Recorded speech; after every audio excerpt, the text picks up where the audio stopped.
Ladies and gentlemen, welcome back. In this video, I'm going to explain and discuss something that almost no one talks about in detail when they discuss this idea of a great wealth transfer, okay?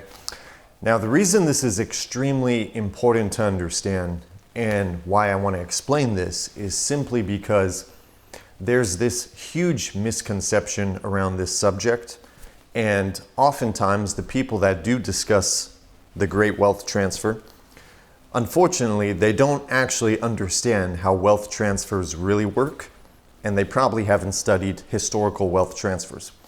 And a lot of what you hear online and people explaining this subject is misleading, not necessarily because they have bad intentions, but primarily because there's a huge amount of context missing around the subject and misinformation around it and how wealth transfers actually happen and how they change hands.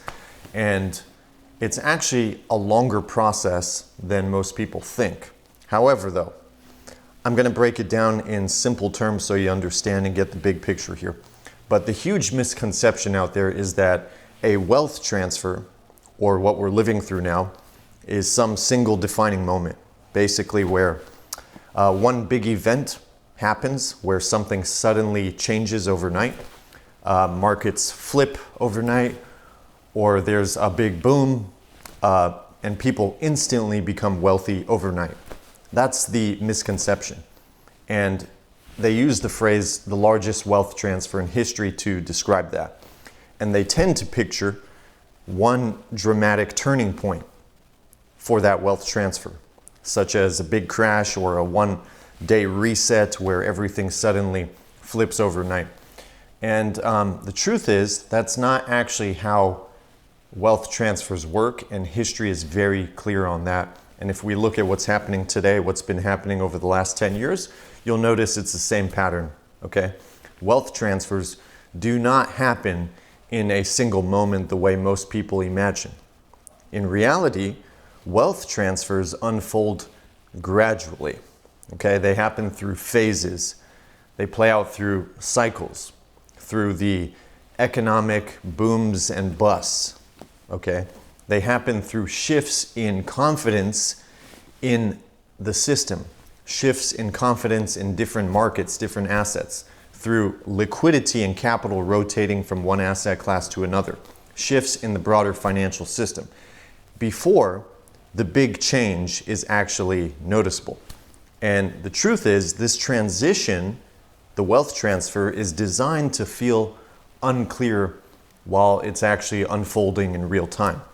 And it only becomes obvious to the majority in hindsight after it's already happened. Now, this is something that I break down and discuss more deeper in my weekly research and in my financial market intelligence group, where I share more data-driven analysis on financial markets, digital assets, cryptocurrency, the macro shifts happening in the world. And if you're interested in that deeper analysis and my long-term thesis behind the transition we're seeing, you'll find the link in the description below.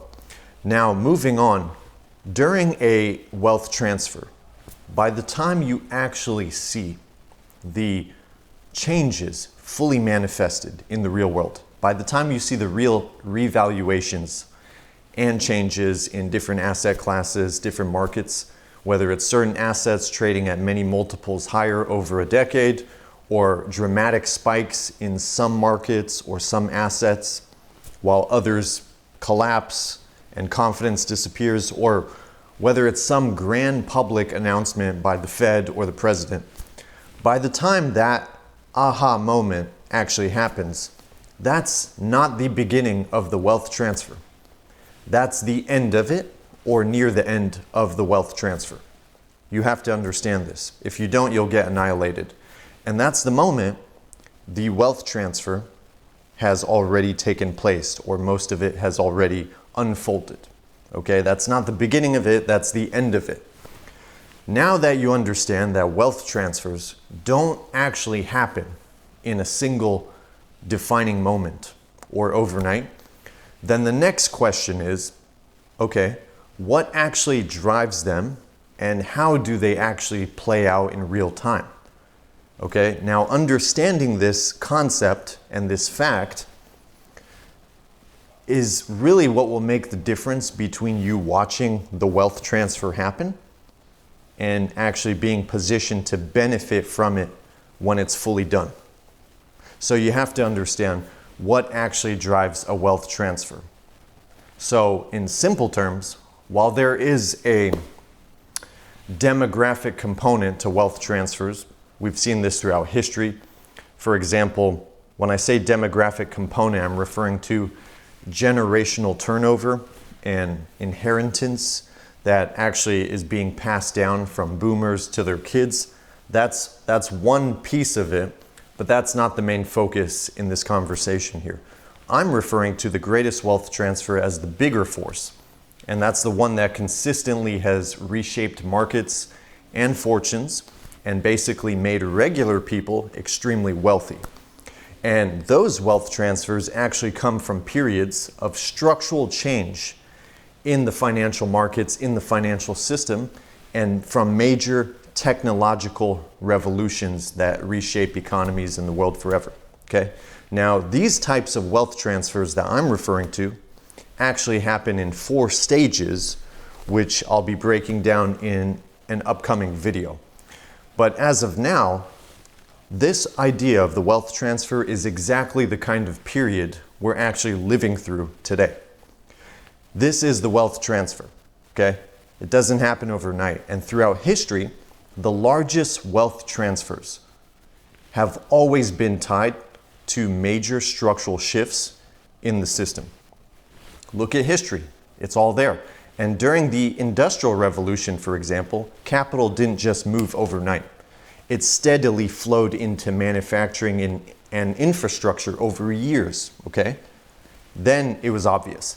During the Information Age, okay, money and capital gradually migrated towards software, tech, networks, digital platforms over years before it was obvious and before everybody was using the tech. Now today we're watching that transition unfold in real time, a very similar transition.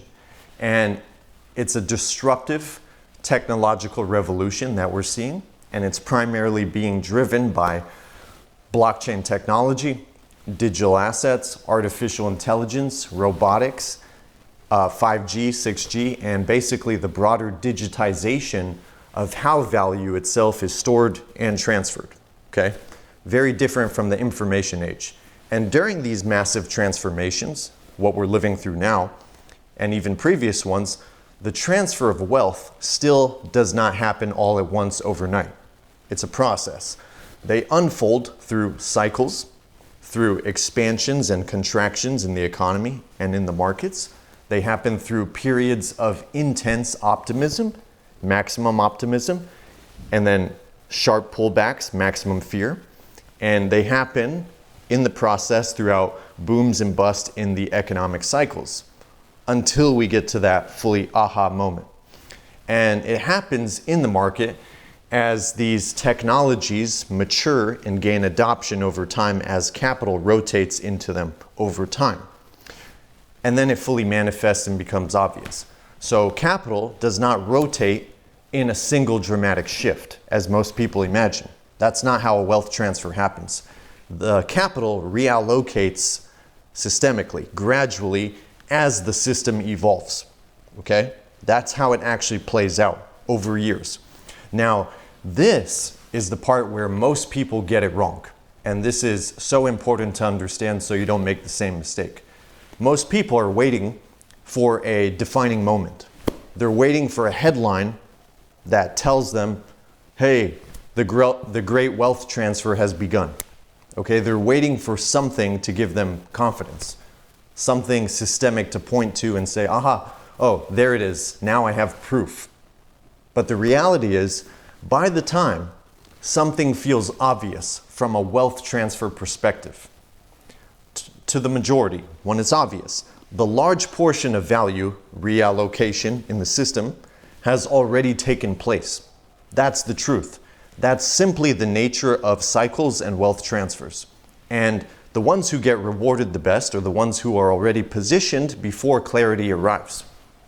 Because by the time it's obvious to the public, to the masses, through some dramatic event or some public announcement, by the time that happens, the shift of opportunity has already taken place.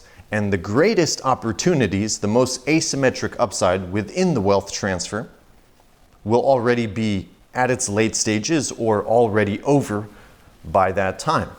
Okay? Smart money is positioning before it happens, when they see the systemic changes happening. The investors who benefit the most from these environments and wealth transfers are the individuals that understand this doesn't happen overnight, but it's a process and I got to prepare now and be strategic.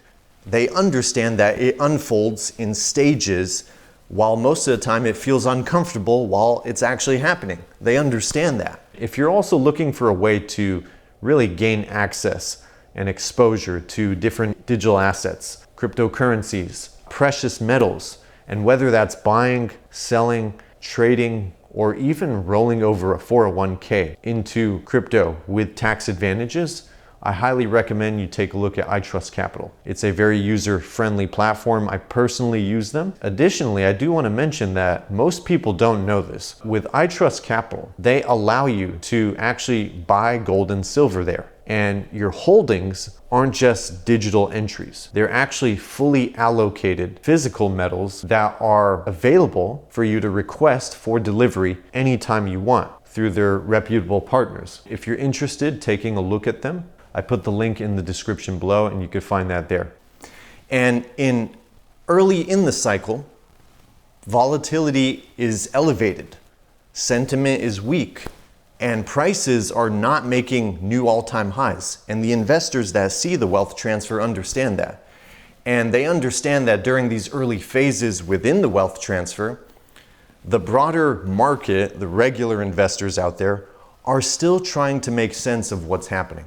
That is part of the early stages of the wealth transfer, where nothing feels settled, nothing feels clear, nothing really makes sense to most people. And that uncertainty is exactly what creates the opportunity of the wealth transfer in the first place. That's exactly the same moment that we happen to be living through right now. And historically, if we look back at history, you'll see that throughout previous wealth transfers, okay, the most attractive opportunities tend to appear during these periods like right now, accumulation phases in the cycle of the wealth transfer, okay? It's basically when assets are mispriced, misunderstood, undervalued, and largely ignored by the broader market, the masses, okay? They're always chasing the next big thing, okay? The investors who recognize that dynamic in the wealth transfer and these periods are the ones who methodically build their positions and position themselves accordingly in assets that have long-term durability, real structural relevance as the system changes based on where it is today and where it's going. And we see these shifts happen through valuations, liquidity, moving around the system, conditions changing in the broader monetary backdrop, and not on the headlines. It comes to the headlines once it's already done. That's the truth about wealth transfers. And that's what allows those who benefit the most from a wealth transfer to take advantage of it. It's what allows them to do that is being aware of how wealth transfers actually play out and understanding that it's a process. It's a transition that takes place. It's not an overnight thing. And underneath that transition, what's really driving it, the wealth transfer, how this is actually taking place is because of reallocation of capital moving around in the global monetary system as the monetary system evolves. And what's driving the transfer as a whole is the disruptive technologies affecting the global economy and how value is stored and transferred. That's what we're living through today. And these moments rarely get announced in real time. They happen quietly while nobody's paying attention. And they only become obvious when prices have already moved significantly and when markets are in a completely different place from where they were before. Now, what ultimately drives the wealth transfer at its core, if we had to dial it down to two things, it's liquidity and capital rotation, moving from one asset class to another, front running the changes.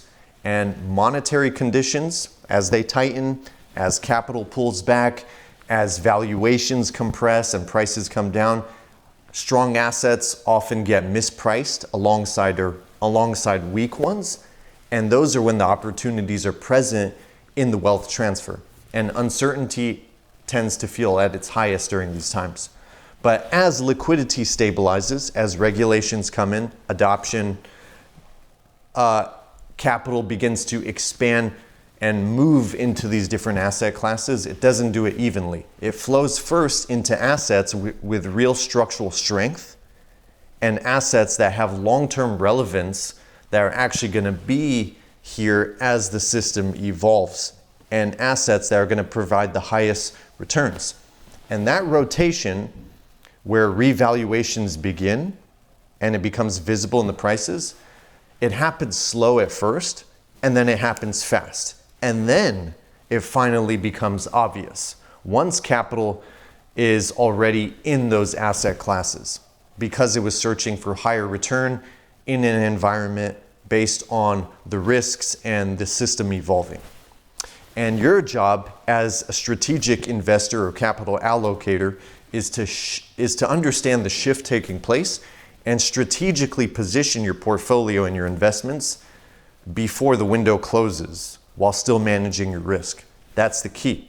So what this actually looks like in real time, the wealth transfer we're living through right now, is actually less theatrical than most people expect. And it's often the uncomfortable phase where high quality assets trade at meaningful discounts because confidence is relatively low and uncertainty is pretty high. And if the market decides to take another leg down, whether it's now or in the near future, that does not at all invalidate the wealth transfer, okay? This is part of the process. And in many cases, it simply expands the opportunity set, because volatility is not risk, as most people think it is. Volatility is opportunity, and volatility is the mechanism that creates opportunity, and that is actually part of a wealth transfer through phases. And wealth transfers are not captured in a single dramatic moment. So you have to understand that they are captured by those who understand the cycle goes through ups and downs and remain patient during periods of uncertainty, and those who position themselves before the reevaluation becomes consensus and understand that it's a process. Now, most people will recognize the shift only after it's already reflected in higher prices and in different markets. And even a smaller group will recognize it while it's unfolding or throughout the process. And the difference between those two groups isn't their intelligence or anything like that, but it's simply an understanding of how cycles work and how wealth transfers actually play out.